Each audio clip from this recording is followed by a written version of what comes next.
انا اعطیناک الکوثر. میں جلدی سے اب اس کو سورت کو بھی مکمل کر دوں تاکہ یہ ہماری سورت کمپلیٹ ہو جائے.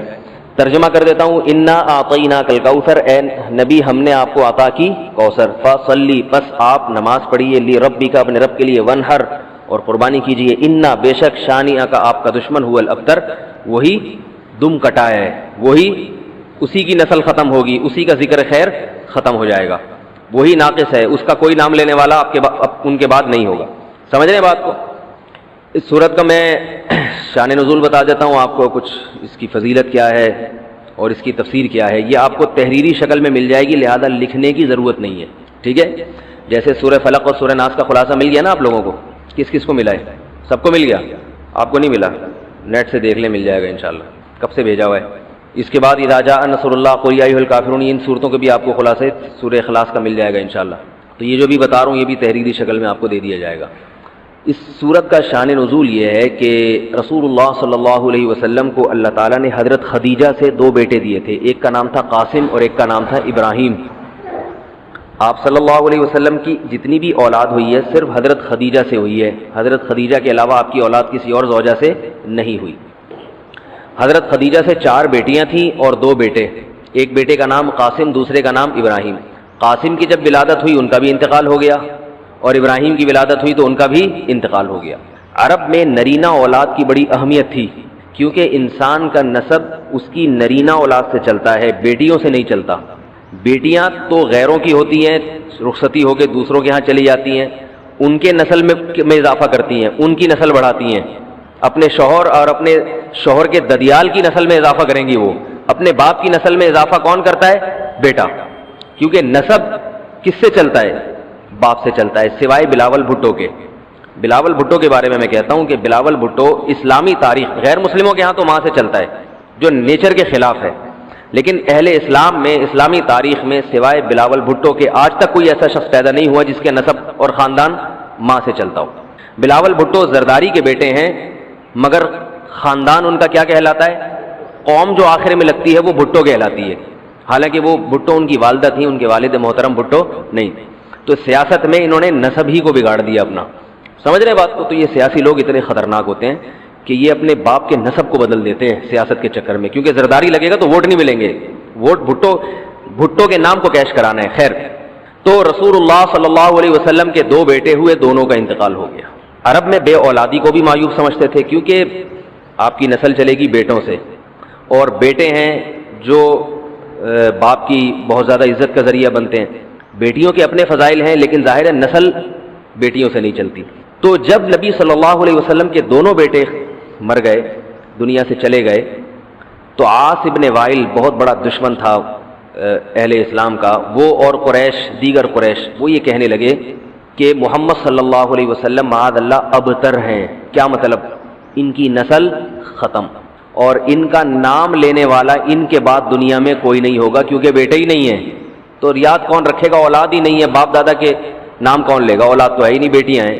سمجھ رہے بات کو؟ آپ صلی اللہ علیہ وسلم کو اس طعنے سے تکلیف ہوتی تھی، تو اس پر یہ صورت نازل ہوئی کہ اے نبی آپ کا ذکر ختم نہیں ہوگا، آپ کی روحانی اولاد بہت ہوگی. باقی اللہ نے آپ کو بیٹا کیوں نہیں دیا، یا دیا تو اٹھا کیوں لیا، اس کی حکمت ایک اور مقام پہ بیان کی گئی ہے، وہ میں بتاتا ہوں آپ کو بعد میں. لیکن بتایا گیا کہ اے نبی آپ کا ذکر ختم نہیں ہوگا، بلکہ یہ جو کہہ رہے ہیں نا کہ آپ کو خیر نہیں ملی، ابتر اسے کہتے ہیں جس کی نسل میں، یا جس کو، کیونکہ جس کی اولاد نہیں ہے نا اس کو یہ سمجھا جاتا ہے، اور حقیقت بھی ایسا ہی ہے کہ بہت بڑی خیر سے محروم ہو گیا. وہ بڑھاپے میں خدمت کے لیے نہیں ہے، کاروبار سنبھالنے کے لیے کوئی نہیں ہے، دین کے مشن کو آگے لینے کے لیے، چلانے کے لیے نہیں ہوگا، اور تذکرہ نسل میں نہیں ہو سکے گا. تو یہ ساری بھلائیوں سے انسان محروم ہو جاتا ہے. تو نبی کو تسلی دی گئی، انا اعطینا الکوثر، اے نبی ہم نے آپ کو خیر کوثر کہتے ہیں خیر کثیر کو، بہت زیادہ بھلائیاں ہم نے آپ کو عطا کر دی ہیں. کوثر سے نہر کوثر تو ہے، لیکن کوثر کا جو لغوی مطلب ہے، ڈکشنری میں جو مطلب ہے وہ کیا ہے؟ اصل میں حوض کوثر کو نہیں کہتے، بلکہ کسے کہتے ہیں؟ خیر کثیر. اے نبی ہم نے آپ کو خیر کثیر عطا کی ہے، جس میں کیا ہے؟ نبوت، عزت، آپ کا قیامت تک تذکرہ ہوتا رہے گا.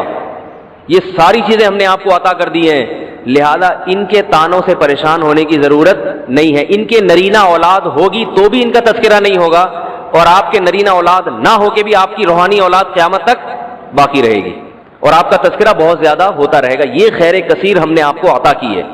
پھر اسی خیر کثیر میں سے ایک خیر حوض کوثر بھی ہے، جس کا نام کوثر اس لیے رکھا گیا کہ وہ ایک پانی کی نہر ہے جو نبی صلی اللہ علیہ وسلم کو قیامت کے دن دی جائے گی، اور آپ صلی اللہ علیہ وسلم خود بھی اس سے پئیں گے اور اپنے امتیوں کو بھی اس سے پلائیں گے. اس پانی میں بھی اللہ نے خیر کثیر رکھی ہے. وہ خیر کثیر کیا ہے وہ ابھی انشاءاللہ میں بتاؤں گا. تو اس کا مصداق یعنی یہ آیت منطبق ہوتی ہے حوض کوثر پر بھی. ٹھیک ہے، تو یہ تو اس کا شان نزول ہے کہ اللہ نے بتا دیا کہ یہ جو آپ پر طنز اور طعنے کر رہے ہیں یہ لوگ ہیں جن کی نسل ہے ختم ہونے والی. ان کا نام لینے والا کوئی بھی نہیں ہوگا. بڑے بڑے سرداروں کے نام تو لیا جاتا ہے ان کا آج، لیکن اچھے جذبے سے نہیں لیا جاتا. ان کا نام برائی کے طور پہ لیا جاتا ہے. یہ تو اس صورت کا ہو گیا شان نزول. اس صورت کی فضیلت کیا ہے؟ حدیث میں آتا ہے، صحابہ کہتے ہیں کہ ہم بیٹھے ہوئے تھے رسول اللہ صلی اللہ علیہ وسلم کے ساتھ مسجد میں. آپ صلی اللہ علیہ وسلم پر ایک دم کچھ غنودگی سی طاری ہوئی، بے ہوشی کی کیفیت طاری ہوئی جیسے وحی میں ہوتی تھی. تو اس کے بعد جب آپ صلی اللہ علیہ وسلم بالکل بیدار ہوئے ہیں، نارمل حالت میں آپ صلی اللہ علیہ وسلم آئے ہیں، تو بڑے خوش تھے اور آپ صلی اللہ علیہ وسلم نے اس صورت کی تلاوت کی. اللہ کے نبی پر جب وحی آتی تھی نا، تو جیسے ہی آپ صلی اللہ علیہ وسلم ہوش کی حالت میں آتے تھے تو فوراً ان آیتوں کی تلاوت شروع کر دیا کرتے تھے تاکہ میں بھول نہ جاؤں. تو آپ نے فوراً بسم اللہ الرحمن الرحیم پڑھا اور انا اعطیناک الکوثر فصل لربک وانحر ان شانئک هو الابتر. یہ آیتیں نازل ہوئیں اور آپ نے فوراً ان آیتوں کی تلاوت شروع کر دی. جب یہ شروع ہوئی تو صحابہ نے پوچھا یہ کوثر کیا چیز ہے؟ آپ صلی اللہ علیہ وسلم نے فرمایا میرے رب نے مجھے بشارت دی ہے کہ قیامت کے دن مجھے ایسی نہر ملے گی. وہ نہر ایسی ہے کہ اس کے جو پیالے ہیں جس سے لوگ پانی پئیں گے وہ چاندی کے ہیں، اور ان کی تعداد ان پیالوں کی گلاسوں کی اتنی ہے جیسے آسمان کے ستارے، اور اس نہر کا پانی برف سے زیادہ سفید ہے اور شہد سے زیادہ میٹھا ہے، اور میری امت میں کوئی بھی اس کا پانی پیے گا تو اسے کبھی بھی پیاس نہیں لگے گی. میدان حشر میں جو لوگوں کا سب سے بڑا مسئلہ ہوگا وہ پیاس ہوگا، سب سے بڑا مسئلہ. اور کہتے ہیں سمندروں کا پانی بھی اگر پی لے کوئی ساتوں سمندروں کا تو اس کی پیاس نہیں بجھے گی. تو میرے اللہ نے مجھے یہ نہر دی ہے، جو میرا امتی اس سے پی لے گا اسے کبھی بھی ہمیشہ کے لیے اس کی پیاس ختم ہو جائے گی. پھر آپ صلی اللہ علیہ وسلم نے فرمایا اسی موقع پر اسی حدیث میں کہ کچھ میرے امتی آئیں گے حوض کوثر سے پانی پینے کے لیے، فرشتے انہیں وہاں سے ہٹائیں گے، دھتکاریں گے. میں کہوں گا کہ یہ میرے امتی ہیں تو فرشتے کہیں گے کہ آپ کو علم نہیں ہے ما احدثوا بعدک، کہ انہوں نے آپ کے بعد بدعتیں ایجاد کر لی تھی. ہیں تو آپ کے امتی مگر انہوں نے آپ کے دین میں تبدیلیاں کر لی تھی. جو دین آپ ان کو دے کر گئے تھے اس پر انہوں نے قناعت نہیں کی، اپنی طرف سے اس میں اضافے کیے، ایڈیشن کہتے ہیں نا، بہت ساری چیزیں بڑھا لی انہوں نے. تو اس میں وعید بھی آپ صلی اللہ علیہ وسلم نے بتا دی کہ حوض کوثر سے بدعتی کو پانی پینے کی توفیق نہیں ملے گی. تو یہ تو اس صورت کی فضیلت ہو گئی. اب اس صورت کے مضامین کیا ہیں، تفسیر کیا ہے اس کی، اس کے اسباق کیا ہوتے ہیں، یہ انشاءاللہ پھر. تو جب نبی صلی اللہ علیہ وسلم نے فرمایا نا کہ تم موت کے بعد دوبارہ زندگی ملے گی، تمہیں اللہ کے سامنے حساب و کتاب دینا ہے، تو وہی مشہور سوال تھا سأل سائل بعذاب واقع. اللہ فرماتے ہیں واقع کب ہوگا یہ تو میں نہیں بتاؤں گا، میرا اصول ہی نہیں ہے کہ میں قیامت کا علم بتا دوں. لیکن اتنی بات ہے للکافرین لیس لہ دافع، جو بھی اللہ کا منکر ہے، اللہ کو نہیں مانتا، اللہ کے حکام کو فالو نہیں کرتا، جب وہ عذاب آئے گا تو دنیا کی کوئی طاقت اس عذاب سے ان کو بچا نہیں سکے گی. تعرج الملائکۃ والروح الیہ فی یوم کان مقدارہ 50,000 سنہ، 50,000 سال کا ایک دن ہوگا. کہیں 1,000 سال اللہ نے ذکر کیا میدان حشر کے بارے میں، کہیں 50,000 سال. تو علماء نے بیان کیا یہ لوگوں کے حالات کے حساب سے ہوگا. یہ ٹائم کے جو یونٹ ہے نا یہ ہر ایک کے حق میں مختلف ہوتے ہیں. دیکھو جب ہم پیدا ہوئے تو ہم کائنات کو بننے کے اربوں سال کے بعد پیدا ہوئے ہوں گے نا، تو کیا ہمیں انتظار کرنا پڑا؟ بولو نا کیا ہو گیا؟ اگر ہمیں اللہ انتظار کرواتا ابھی تم عالم ارواح میں ہو 1 ارب سال کے بعد تمہارا نمبر آئے گا، تو میں تو بوریت سے مر چکا ہوتا. کیا خیال ہے بھائی؟ جہاں فلائٹ 1 گھنٹہ لیٹ ہو جائے انتظار میں آدمی ٹینشن میں چلا جاتا ہے. لیکن ہم تو جب آئے تو ہمیں تو لگا کہ کائنات کی ابتدا آج سے ہو رہی ہے. جب ہم نے ہوش سنبھالا، کیونکہ ہمارے وہ یونٹ جو تھے نا، جو وقت کی اکائیاں ہیں، وہ ہمارے حق میں اسٹارٹ ہی نہیں ہوئی تھی. تو اسی طرح مرنے کے بعد جو مردے کے لیے جو ٹائم کے یونٹ ہے نا وہ چینج ہوتے ہیں. ورنہ جو مردہ بیچارہ 20,000 سال پہلے دفن ہوا ہے وہ تو قبر میں کوئی عذاب نہ بھی ہو رہا، وہ تو پڑے پڑے ہی بور ہو گیا ہوگا کہ اللہ قیامت لے آ، میں تو ٹینشن میں آ گیا ہوں، 20,000 سال ہو گئے مجھے. تو اس کو تو ایسا نہیں لگے گا کہ 20,000 سال ہو گئے. وہ جب دوبارہ اس کو اللہ تعالیٰ اٹھائیں گے تو نیک لوگوں کو تو لگے گا ابھی ہم سوئے تھے اور ابھی ہمیں کسی نے آ کے اٹھا دیا. جیسے گہری نیند میں جب انسان سوتا ہے کئی گھنٹے بعض دفعہ سوتا ہے, کوئی آ کے اٹھائے تو اس کو لگے گا یار ابھی تو میں سویا تھا, ابھی آپ نے اٹھا دیا ہمیں. تو سوتے ہوئے آدمی کے ٹائم کے یونٹ الگ ہوتے ہیں, مرنے کے بعد کے ٹائم کے یونٹ الگ ہوتے ہیں, عالم ارواح کے الگ تھے. اور بعض تو یہ بھی میں نے سنا ہے کہ دوسرے سیارے پہ آپ چلے جائیں نا زمین کے علاوہ, تو وہاں بھی ٹائم کے یونٹ چینج ہو جائیں گے. تو اسی طرح آخرت کے ٹائم کے یونٹ بالکل الگ ہے. ایک دن 50,000 سال کی, دنیا کا جو 50,000 سال ہے نا وہ وہاں کا ایک دن ہوگا. کسی کے حق میں 1,000 سال, کسی کے حق میں 50,000 سال. یہ وہ ہے جب حساب و کتاب جس میں ہوگا. تو اللہ نافرمانوں کو عذاب سے پہلے نا حساب و کتاب کا عذاب دیں گے. اللہ ہم سب کو اس عذاب سے محفوظ رکھے, جس کو قرآن نے ایک جگہ بیان کیا, یجعل الولدان شیبا, وہ ایسا دن جو بچوں کو بوڑھا کر دے. ایسا دن یفر المرء من اخیہ, انسان اپنے بھائی سے دور بھاگے. اس لیے بڑے بڑے اللہ والے وہ جہنم سے زیادہ پناہ مانگا کرتے تھے میدان حشر کی سختیوں سے. جہنم تو اس سے زیادہ سخت ہے, لیکن میدان حشر کوئی کم چیز نہیں ہے, وہ کوئی کم عذاب نہیں ہے. تو اللہ فرماتے ہیں کہ 50,000 سال کے برابر ایک دن ہوگا. فاصبر صبرا جمیلا انہم یرونہ بعیدا. جب مشرک بار بار کہتے بھائی چھوڑو, ابھی لے آؤ نا, ابھی لے آؤ, تو نبی صلی اللہ علیہ وسلم کو پریشانی ہوتی کہ بھئی اللہ وقت بتاتا کیوں نہیں ہے, بتا دے تاکہ میری جان چھوڑیں یہ لوگ. تو اللہ نے پیغمبر صلی اللہ علیہ وسلم کو تسلی دی, فاصبر صبرا جمیلا, اے نبی آپ صبر جمیل کریں. صبر جمیل وہ صبر ہے جس میں ذرا بھی شکایت نہ ہو. انہم یرونہ بعیدا, اے نبی یہ لوگ سمجھتے ہیں اس کے آنے میں بہت ٹائم ہے, لاکھوں کروڑوں سال ہیں. ونراہ قریبا, جبکہ ہم دیکھ رہے ہیں بس آنے والی ہے. کیوں؟ جب آپ مر گئے نا, ابھی دیکھو ہو سکتا ہے 1,000 سال باقی ہوں قیامت آنے میں, ہو سکتا ہے 20,000 سال باقی ہوں, لیکن ہمارے مرنے کے بعد ہمیں نہیں لگے گا 20,000 سال. ہمیں تو ایسا لگے گا ابھی ہم مرے تھے اور اتنی جلدی اللہ نے قیامت قائم کر لی. تو ہمیں تو اپنی موت کے حساب سے چلنا ہے بھائی. ہمیں کیا پتا کہ ہمیں کیا کرنا ہے اس سے کہ 50,000 سال بعد قیامت آئی یا 1 کروڑ سال بعد آئے. جب ہم مر گئے تو ہماری قیامت واقع ہو گئی ہے, ٹائم کے یونٹ ہمارے حق میں چینج ہو جائیں گے. تو اس لیے اللہ کہتے ہیں انہم یرونہ بعیدا, اے نبی یہ سمجھتے ہیں بہت بعد میں آئے گی قیامت. ونراہ قریبا, ہم تو دیکھ رہے ہیں کب ہے, بالکل قریب ہے, زیادہ ٹائم نہیں ہے. یوم تکون السماء کالمہل, اللہ فرماتے ہیں جس دن آسمان تیل کی تلچھٹ کی طرح ہو جائے گا, ایسے پگھل جائے گا آسمان. اتنی بڑی تباہی آنے والی ہے اس کائنات پہ جس پہ ہم فخر کر رہے ہیں, اس یہاں کے شاپنگ سینٹروں پہ فخر کر رہے ہیں.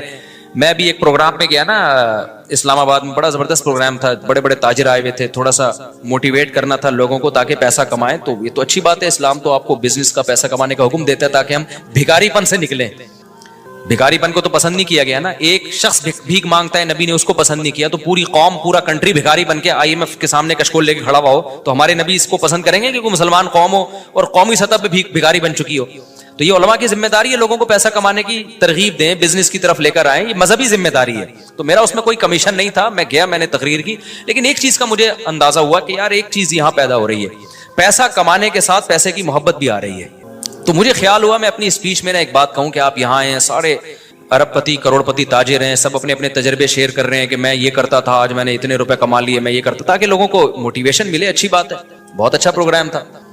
تو مجھے خیال ہوا کہ ایک بات میں کہوں کہ ضرور, لیکن ایک چکر نا ہفتے میں ایک دفعہ قبرستان کا ضرور لگایا کرو تاکہ نیتیں ٹھیک ہو جائیں پیسہ کمانے سے. ایسا نہ ہو یہ پیسہ قارون بنا دے آپ کو. ایک دفعہ ایسا کیا کرو, جیسے یہ پروگرام ہو رہا ہے بڑا زبردست, لوگ آ رہے ہیں, ایوارڈ مل رہے ہیں, اور تو یہاں سے نکل کے, لیکن میں نے کہا نہیں, میں نے کہا یہ ان کے مینٹل لیول سے نا اوپر کی چیز, ہر چیز ہر جگہ کہنے کی نہیں ہوتی. یہ کہیں گے مفتی صاحب رنگ میں بھنگ ڈال کے چلے گئے, اچھا بلا ہم دیکھ رہے تھے اتنے کروڑ پتی لوگوں کو سن کے ہمیں بھی خواب آ رہے تھے, کل ہمارے پاس لینڈ کروزر ہوگی, 4 شادیاں ہوں گی, اب پیسہ ہوگا زبردست, یہاں جائیں گے وہاں جائیں گے. یہ مولوی نے آ کے یہاں بھی کیا کر دیا, قبرستان کی باتیں شروع کر دی. تو وہ مناسب نہیں تھا, لیکن دل چاہ رہا تھا کہ میں ان سے کہوں اگلا پروگرام وہ بول دوں گا کہ بہت زبردست پیسہ کمائیں, ایک دفعہ جا کے قبر میں جو آپ سے پہلا کما کے چلے گئے ہیں نا پہلے کما کے, یہ یوٹیوبرز تو یہاں آ رہے ہیں اپنا ایکسپیرینس شیئر کر رہے ہیں, میں ایسا کانٹینٹ بناتا ہوں اور میں ایسے محنت کرتا ہوں. اچھی بات ہے, مجھے بڑی خوشی ہو رہی تھی, تھوڑی سی امیدیں ہوئی کہ شاید پاکستان اب شاید اچھی سمت میں جانا شروع ہو جائے. تو مجھے ان پہ وہ کوئی نہیں, وہ تو بہت اچھا کر رہے تھے, بلکہ یہ تو ایک ظرف کے بڑے ہونے کی بات ہے کہ آپ بتائیں کہ میں نے پیسہ ایسا کمایا, ورنہ لوگ بتاتے ہیں کہاں ہیں. مجھے ان یوٹیوبرز میں خوشی ہو رہی تھی, وہ بتا رہے تھے ہم نے یہ کانٹینٹ بنایا, ہم نے ایسے چینل بنایا, اتنے پیسے کمائے. تو اچھی بات ہے, شیئر کرو یار تاکہ لوگوں کی غربت ختم ہو, وہ بھی کریں یہ کام. لیکن ساتھ ساتھ ایک بات, یہ پیسہ آپ کو سلیمان علیہ السلام جیسا بھی بنا سکتا ہے اور قارون اور فرعون جیسا, ابو بکر عثمان جیسا بھی بنا سکتا ہے اور ابو جہل جیسا بھی بنا سکتا ہے. کیا خیال ہے؟ یہ سارے پیسے والے لوگ تھے نا. تو آپ پیسہ کما کے سلیمان علیہ السلام جیسے شکر گزار بن جاؤ, عثمان ابن عفان جیسے غنی بن جاؤ, عبد الرحمن بن عوف جیسے بن جاؤ. اس کے لیے ضروری ہے کہ ہفتے میں ایک دفعہ قبرستان کا وزٹ اپنے خرچے پہ کر لیا کریں, اور ایسے ہی نہیں گزرتے ہوئے وہاں جا کے کھڑے ہو کے قبروں پہ دیکھا کریں کہ میں جتنا بھی بڑا بن جاؤں, میرے یوٹیوب پہ چینل پہ 10 ملین بھی سبسکرائبر آ جائیں, لیٹنا میں نے کہا ہے تھوڑے دنوں میں جا کے بھائی اس قبر کے اندر. لہذا اس پیسے سے میں اس قبر کی تیاری کر لوں تو فائدہ ہے. اور اگر یہ لینڈ کروزر ہی میرا مقصد ہے اور میرا مقصد عیاشی ہی ہے اور شو مارنا ہی ہے, بھائی پھر یہ تو قارون نے آپ سے زیادہ کما لیا. ان خزانوں کے ساتھ ہی زمین میں دھسا ہے وہ. سمجھتے ہو گے نہیں سمجھتے ہو تو تھوڑا سا کبھی کبھار جب بڑے بڑے پروگراموں میں جایا کرو تو تھوڑا سا قبرستان میں. ہمیں تو اللہ نے سہولت دی ہے, بہت خطرناک قبرستان ہے یہ جو ہے نا, کیونکہ گورنمنٹ نے لائٹیں کہیں بھی نہیں لگائیں تو یہاں تو 2-4 لائٹیں تھی, چرسیوں نے چوری کر لی. اب اندھیرا ہوتا ہے اس میں, اس سے بڑا فائدہ ہوتا ہے. اور جن بھوت بھی لوگوں کو نظر ہوتے نہیں ہیں جن یہاں پر, لیکن لوگوں کو نظر آ رہے ہوتے ہیں, ڈرے ہوئے جا رہے ہوتے ہیں نا. سرکٹا ایک دن نظر آیا کسی کو, بعد میں پتا چلا وہ کم بخت وہ نہیں سویٹر نا یہاں تک اس نے کیا ہوا تھا, سر ہی نہیں تھا اس کا. سویٹر یوں کر کے نا قبرستان پہ بیٹھا رہتا تھا, لوگ بھاگ جاتے تھے بس سرکٹا آیا ہوا یہاں پہ, ٹھیک ہے نا. تو آپ یہ جو ہمیں اللہ نے بڑی سہولت دی ہے, کبھی کبھار ایسا کیا کرو, یہاں چلے جاؤ. رات کے وقت جاؤ گے تو جیسے آپ نے انرجی اپنی خرچ کرنی ہے نا, تو کہتے ہیں ڈاکٹر 1 گھنٹے کی واکنگ سے 15 منٹ کی جاگنگ بہتر ہے. 15 منٹ کی جاگنگ میں اتنی انرجی لگ جائے گی جو 1 گھنٹے کی واکنگ میں نہیں ہوگی. تو دن میں قبرستان 100 دفعہ جانے سے بہتر ہے رات میں 2:30 بجے 1 دفعہ چلے جاؤ. بس رات میں 2:30 بجے 1 دفعہ چلے جاؤ, اور وہاں جا کے بیٹھو. بیٹا آنا کہاں ہے؟ یہی آنا ہے. اور یہ جو لیٹے ہوئے ہیں نا یہ سارے غریب نہیں تھے, ٹھیک ہے نا. ان میں بہت سارے کروڑ پتی تھے, ارب پتی تھے, 4 شادیوں والے بھی تھے, 1 والی بھی تھے, اور بچوں والے بھی تھے, بغیر بچوں والے بھی تھے, جوان بھی تھے, بڈھے بھی تھے, 30-30 سال کے بھی تھے, 15-15 سال کے بھی تھے, 6-6 مہینے کے بچے بھی تھے. کیا نظر آ رہے ہوں گے قبریں, جا کے دیکھو.